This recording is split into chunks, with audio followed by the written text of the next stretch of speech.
Little video showing the progression of the development of the baby turbo, we call it, the little 1.2 GM engine, turbocharged and direct injected.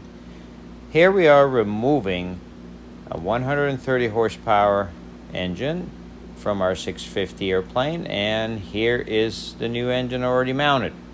Engine mount has been done and powder coated. The engine is now in place.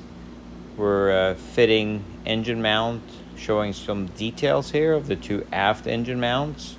Pilot side with the rubber conical dampers. Co-pilot side, same thing. And we're going to move ahead and show all the details as we progress here. Doing a coupling for the rubber damping system of the gearbox, the torsion dampening system. Here's the gearbox more or less installed. Getting spacers put in, the proper bolts, the proper bolt torque, writing down the length of the bolts, the grade of the bolts, all the little details that can make production eventually useful. Information that's useful for production. Here we got the gearbox oil in, we got the gearbox oil probe, and we are now installing an adapter to the engine in order to do a remote sensing oil pressure transducer, which will enable the transducer to last longer by not being bolted right to the engine. Got the starter installed, the proper bolts for that, a proper torque, and things are looking better. As you see, the engine is on.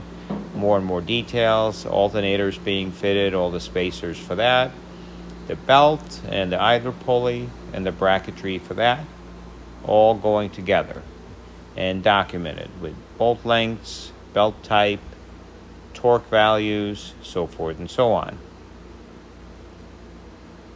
More details of the engine, more details of different spacers, different offsets, things that need to be there to get the idler pulley, the belts, all that stuff to track absolutely perfect with the right tension.